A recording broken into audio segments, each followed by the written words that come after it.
Hello and welcome back to the Glow With Me podcast with your host Steph. I'm so excited that you are here again today listening and exploring the different ways that you can become 1% better every single day, that you can glow up not only physically but also mentally and in all the different aspects of your life, because we are looking to have a well-rounded glow up.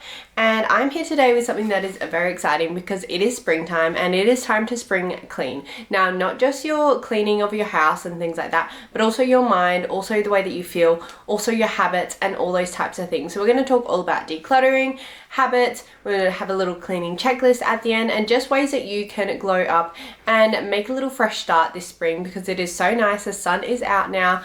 The gloomy skies are slowly going away and we're starting to feel more energetic, we're starting to get outside more, and I cannot wait to just refocus on our goals and make sure that we are in alignment with who we want to become.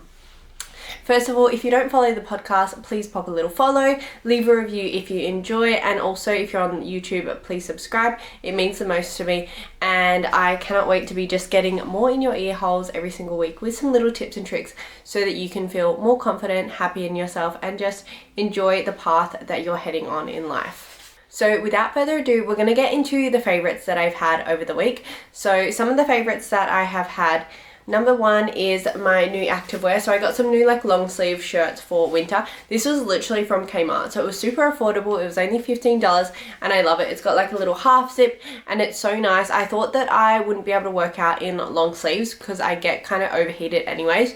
But for a hot girl walk, these are literally perfect. Or for more of a stretch Pilates class, I have been loving these.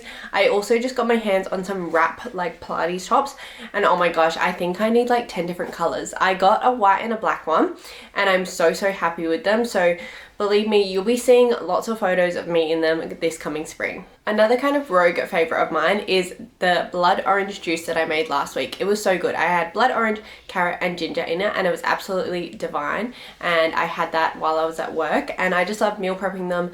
Once a week I make 5 or 6 juices and I just feel like I'm getting more vitamins and minerals in, and it was so delicious. And on another note, another drink I've been loving is a Roku gin and tonic. Completely different. That's when I'm going out, I'm having a good time. I just love the taste of it, and with fresh lime, cannot go past it. I'm a gin and tonic girly now. To think that I love gin now, when years ago I probably thought it was the most horrible tasting alcohol out there, is crazy. Okay, we're gonna get into the intention of the week, or the affirmation that you're going to be telling yourself, which I'm going to be telling myself every single week. And the one that I've chosen today is: good things take time, trust the process. I think that is so true, because we can all get wrapped up in the things that we want, the life that we want, the big goals that we have, but really you just need to start slowing down. You need to realize that the little steps are going to get you there, and you can feel like you're so behind. You can feel like you're never going to get to that actual dream and goal. But if you trust the process and if you take your time, believe me, you will get there. Or maybe your goal will change. Maybe the end goal is actually slightly different than what you think it is now, but you will get to what is meant for you.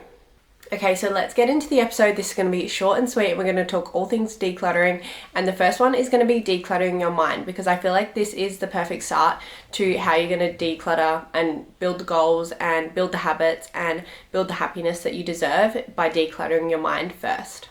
First of all, I love a little brain dump. So brain dump everything down in a journal with how you've been feeling, how you want to feel, what are your goals, what are your intentions, how do you want to keep moving in the direction of your life. Just get everything out on paper and out of your brain, because in your brain it can feel so scrambled. It can feel like it is a complete mess and you just don't even know where to start. Whereas when you start getting it down on paper, this will just help you kind of organize it all. Then I love to hop onto Pinterest, or I love to find some prompts from other journals that I have or that I've used before in the past. These will be able to guide the way that you want to move forward in life. Some of them could be: what habits does future me have? How does future me dress? How does future me show up? How does she speak to people? How many friends does she have? What does her daily routine look like? All of these kind of questions are going to get you closer to knowing who you want to become, knowing the habits that you want to incorporate, and knowing the life that you want to live. And this is going to help you reevaluate the goals that maybe you set at the start of the year. If you're in Australia, our springtime starts September. So we've got another 3-4 months left of the year. So we can really reevaluate if the goals that we had at the start of the year are still the same goals that we want to have for the rest of the year, or we can completely scrap them. We still have so much time. 3 months is such a long time to be able to achieve some of those goals. So just go for it. Number 2 is get rid of clutter. So this could be in your junk drawers. This could be in your wardrobe, like tackling the wardrobe and throwing away things that you haven't worn in, say, a year or 2 years, maybe even 6 months. It could be packing away all of your winter jackets and getting all your summer clothes out. It could be going through your skincare and makeup. This is something I love to do when I'm spring cleaning. I did this a couple weeks ago and it just feels so good to get rid of any product that you've maybe thought you're going to use again, but you actually don't use. Like, it doesn't suit your skin, it's not the right color for your skin, maybe it's the wrong undertone, maybe you just really don't like the feeling of that product, or it doesn't stay for long on your skin. Get rid of it. Like, if you're not going to use it, if it's just going to sit there collecting dust, there is no point in it being in your cupboard. Like, clear that space out, let room for other good things to become in that space. I love cleaning out my bags as well. So just make sure you're dumping everything out of your bags. Sometimes you'll find just rogue bits of like paper in there, you know, an old lipstick which is actually empty, a lip balm that's empty. Just like clean out your bag, give it a nice wipe down and know what's actually in there, and maybe even organize it. Find like a little pouch that you can get to organize all the things that go in your bag. And another one that you can declutter is unfollowing people on Instagram, you know, getting rid of things out of your Pinterest, maybe just going through like a little digital detox, and also going through your photos on your phone and clearing any old photos that literally don't serve you anymore, or maybe you've got like 20 photos of the same picture.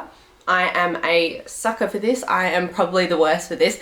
I need to do this myself this spring. I need to go through my phone and delete photos, which I have like 20 times of the exact same photo, just maybe in a slightly different pose or a slightly different angle. So make sure you're decluttering your phone as well. Number 3, look into your finances. So maybe you don't like to look into your finances because it's a bit scary. Maybe it's confronting. Maybe you track it all the time, but this is a really good time to just get back on track with your finances. So if you have a savings goal, if you have a holiday that you want to go on, if you want to pay down debt, whatever it is, if you want to put into investments, or if you just want to know where your money's going, this is a really good time to track your spending. You know, get your bank statements up on your phone. We literally have access on our apps 24/7. So get that up, see what you're paying, seeing if maybe you can decrease any of your premiums on insurances. This is something I was literally doing this morning, and it's so good just to know what you're paying. You know, prices can change. There are different companies out there. They will just up the price on you all the time. So, you know, make it competitive for them, make them want to keep you, or go to another company that's going to offer you something better, because at the end of the day, you could be saving an extra $10 a week or $20 a fortnight or $50 a month or whatever it works out to be, and that can add up over time. Even if you're only saving $100 a year, that could be $100 a year on new activewear set, on new skincare for yourself, on, you know, a little treat out for dinner with your friends, or whatever it could be. That extra money can make a big difference. And if you're doing that with all your different subscriptions that maybe you don't use, maybe your insurances, it could actually add up to a huge amount over the end of the year. So maybe look at that this spring clean and track your finances. And the last one, and what I think is so important, is start your day with something that you love or something that fills your cup. So this could be such thing as movement. I love starting my day with Pilates. I didn't do it yesterday and I actually felt the difference because I was sitting down all day at work and I got up and I was like, oh, okay, my body actually feels so different than when I got up and moved my body normally in the morning. And that was crazy for me to actually realize it, because I'd been sick for the last couple of weeks and my body just hasn't been the same. But the shock of when I got up at work was crazy. You could also start it by just going on a morning walk outside. The weather's getting a bit nicer. It still might be a little bit fresh, so put on your nice long sleeve, put on like a little puffer jacket and go out for a beautiful walk, especially if you're somewhere near nature. If you can go near a beach, if you can go near a forest or some trees, make sure you go out for a morning walk. Just get your body moving. It'll get your endorphins going, it'll get your metabolism going, and you'll just feel clearer because your mind isn't waking up and going straight into work mode or straight into fight or flight mode, and you're actually doing something for yourself first. It could be reading your favorite book. It could be making your favorite drink, such as your coffee or your tea or your juice or whatever it is. Maybe it's like a little electrolyte cocktail, whatever it is. That could be just a little bit of you time that you have. Or you could do something like going extra on your skincare, doing a gua sha moment, doing a facial massage, or putting on like a red light therapy mask, or doing your hair really nice in the morning. Just do something that is for you, that fills your cup, that, you know, boosts your happiness, because that little part of your day shouldn't be spent straight away on your phone scrolling. That part of your day shouldn't be spent with 5 minutes to rush around before you head to work, because you have not actually prepared yourself for your day and you've not actually given yourself any time for yourself. Yes, you can do it after work as well, but I find doing it before work just means that you're already in such a good mood when you get life thrown at you, whether you work or whether you don't work. There is always things in life that get thrown at you, and when you've already had a good morning, it just sets the tone for the rest of your day. So thank you for listening to this episode. I know it was a little sweet and short episode, but I just wanted it to be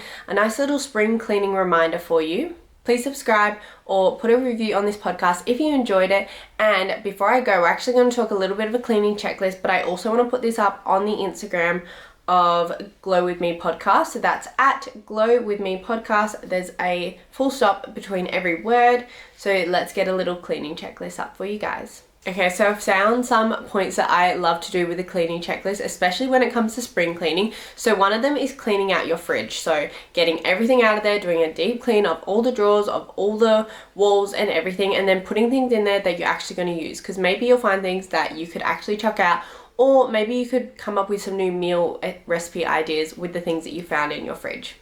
Another one is cleaning your windows, cleaning your window frames. This can be super time consuming, but coming to spring, we should all be thinking of the things that we don't do on a normal everyday basis.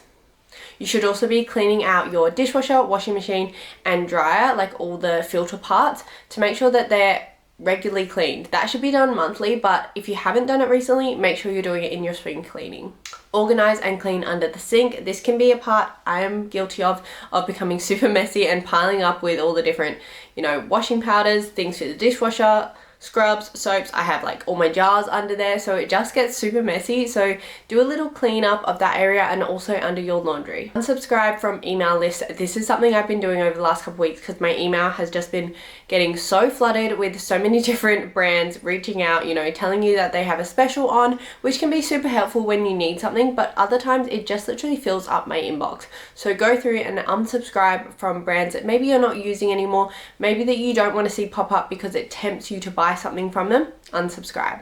Another one with your beauty is throwing out expired or makeup and skincare that you don't use anymore because it doesn't suit your skin. I talked about this at the start and I'm going to say it again now. Thank you for listening, and I will talk to you another time. Bye.